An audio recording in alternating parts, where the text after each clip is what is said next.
Welcome to our channel. నేను నవీన్. రవితేజ గారు mass మహారాజ్గా పేరు తెచ్చుకున్న తర్వాత కంప్లీట్గా కామెడీ వెర్షన్లో వస్తున్నారు. అందరికీ తెలిసిందే కదండి భర్త మహాశైలు. సో భర్తలే ఎక్కువగా వెయిట్ చేస్తున్నారని అనుకోవచ్చు. సో చూద్దాం ఆ మూవీకి సంబంధించి సినిమాలో ప్లస్ ఏంటి, మైనస్ ఏంటి, ప్రేక్షకులకు ఎక్కడ బాగా కనెక్ట్ అయిన అంశాలు ఉన్నాయి మనతో మాట్లాడడానికి సినీ అనలిస్ట్ జగదేవ్ గారు ఉన్నారు. సార్తో మాట్లాడదాం. నమస్తే అండి. సో భర్త మహాశైలు ఎక్కువగా వెయిట్ చేస్తున్న ప్రేక్షకుల కన్నా భర్తలే ఎక్కువ వెయిట్ చేస్తున్నారని చెప్పుకోవాలి. ఎందుకంటే భర్తలే మహాశైలు. సో సినిమాలో కలిసి వచ్చిన అంశాలు ఏంటండి, రవితేజ గారి టైమింగ్ ఇవన్నీ చూసుకుంటే ఏవి ప్రేక్షకులు బాగా కనెక్ట్ అయ్యాయని చెప్పుకోవచ్చు? యాక్చువల్గా చాలా రోజుల తర్వాత రవితేజ గారి సినిమా అమ్మయ్య అనిపించేలాగా ఉంది సినిమా. ఎందుకు అంటున్నానంటే రవితేజ ఫ్యాన్స్కి కోపం వస్తుందేమో. ఈ మధ్యకాలంలో వరుసగా ఏవేవో వచ్చాయి కానీ ఎక్కువ రోజులు ఆడకుండానే డిజాస్టర్గా నిలిచిపోయాయి. మొన్న ఆ మధ్య ఒక ఆయన సోషల్ మీడియాలో ఒక రివ్యూ కూడా పెట్టాడు. వరుసగా డిజాస్టర్స్ అంటే వాళ్ళ సినిమాలు పెట్టిన ఖర్చు ఎంత, జరిగిన నష్టం ఎంత అన్నట్టుగా పెట్టారు. దాంట్లో ఆ రేసులో బాగా ముందుకు పరిగెడుతున్నది రవితేజ గారు ఒకరు, నితిన్ గారు ఒకరు అన్నట్టుగా ఎవరో ఒక వీడియో. రవితేజ, నితిన్, ఇంకోరు కూడా ఉన్నారు, విజయ్ దేవరకొండ. వీళ్ళు ముగ్గురు కూడా సరైన హిట్ లేక సతమతం అవుతున్నారు, నిలదొక్కోవడానికి ఇబ్బంది పడుతున్నారు అన్నట్టుగా ఒక ఆయన చేశారు.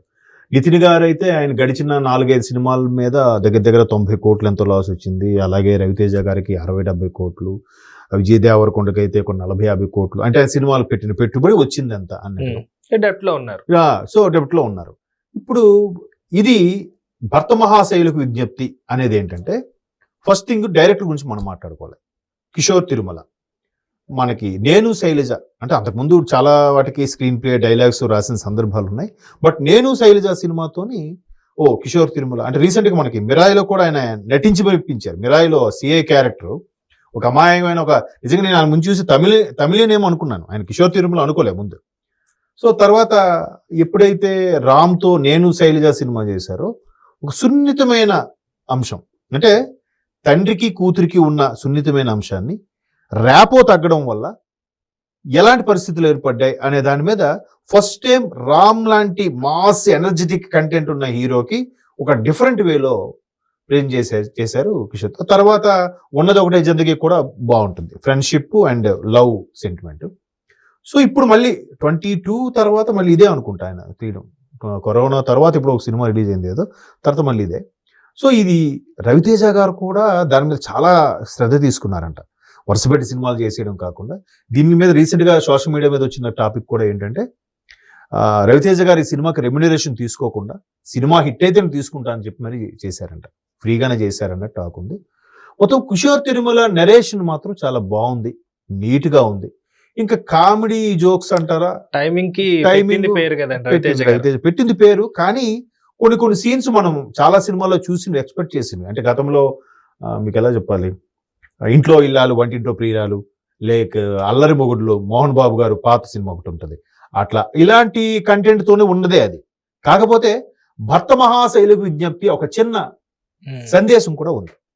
బట్ మనం అంతకు మించి సినిమా గురించి చెప్పకూడదు, చూసే వాళ్ళకి బాగుంటుంది. చూడండి, అంటే లైవ్ లో ఎక్స్పీరియన్స్ చేయమంటున్నారు. లైవ్ లో ఎక్స్పీరియన్స్ నేను అందుకే అంటాను, చాలా వరకు సినిమాలు ఫస్ట్ డే చూసి మామ ఇదిరా వేస్ట్ కాదు. మీరు వెళ్ళి ఒక 3-4 రోజుల తర్వాత అప్పుడు టాక్ చెప్పండి. ఇప్పుడు మొన్న త్రివిక్రమ్ గారి సినిమా డైలాగ్స్ రాసిన సినిమా అంటే స్వయంవరం సినిమా, విజయభాస్కర్ గారి డైరెక్షన్, త్రివిక్రమ్ గారి డైలాగ్స్ రాశారంట దానికి. అది మొదటి 3 రోజులు ఏంటి సినిమా డిఫరెంట్గా ఉంది, ఏంటిది ప్రేమిస్తాడంట పెళ్లి చేసుకోవడంట. స్వయంవరం సినిమా చూసారా, వేణు హీరోగా చేసింది. ఆ సినిమా ఇంకా ఉంచారంట, ఉంచి 4th డే నుంచి పికప్ అయిందంట.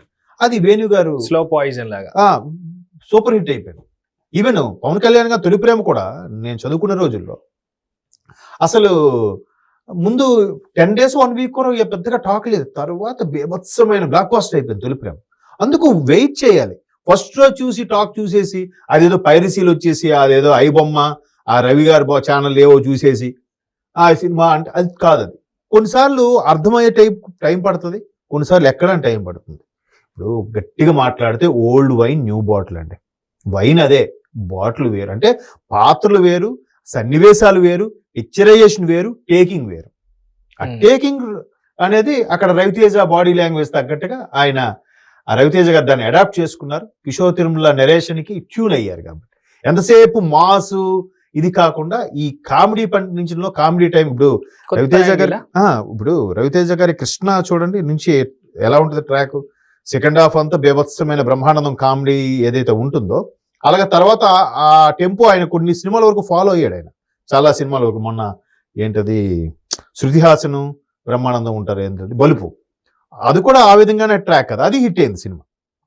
సో ఇక్కడ కూడా ఆ కామెడీ ట్రాక్ ఏదైతే ఉందో ప్రియురాలు భార్య వీటి మధ్యలో నలిగిపోవడం, ఎందుకు కనెక్ట్ అయ్యారు, ఎందుకు కనెక్ట్ అవ్వడంలో వచ్చే సమస్యలు ఏంటి, ఇది సినిమాలో మనం స్క్రీన్ మీద చూడాలి. అది కూడా థియేటర్ ఎక్స్పీరియన్స్ చేస్తేనే ఏదైనా సినిమా. అంటే కొన్నిసార్లు మనకు జోక్ అర్థం కాదు, ఎవడో నవ్వితే ఆహా ఇది జోకా అని నవ్వుతాడు పక్కోడు, వీడేదో మైండ్ లో ఇంకోటి ఏదో రన్ అవుతుంటుంది, లేదా పెద్దగా డిసప్పాయింట్ తో వెళ్తాడు. ఆ డిసప్పాయింట్ వెళ్ళినోడికి ఏదో మైండ్ ఎవడు జోక్ వేసిన body present mind absent. Exactly.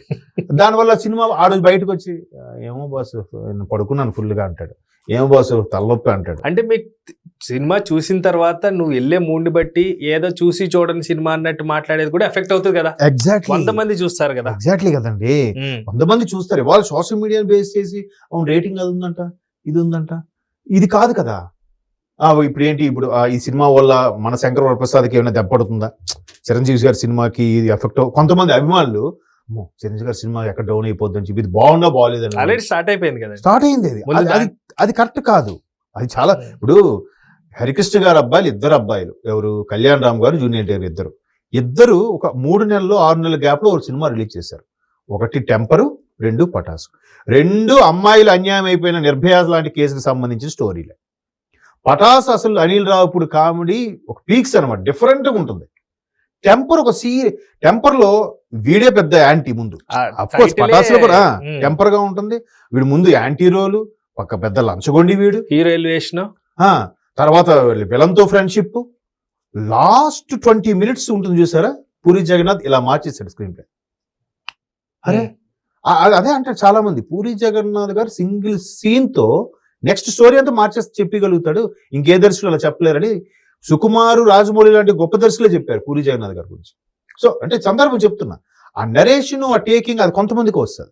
పటాసు full comedy, ఈయన కూడా మొదటి విలన్ గా లంచాలు తీసుకున్నవాడే, తర్వాత అమ్మాయి చనిపో, బట్ 2 సేమేగా, 2 బ్లాక్ బాస్టర్ ఎలా అయ్యాయి.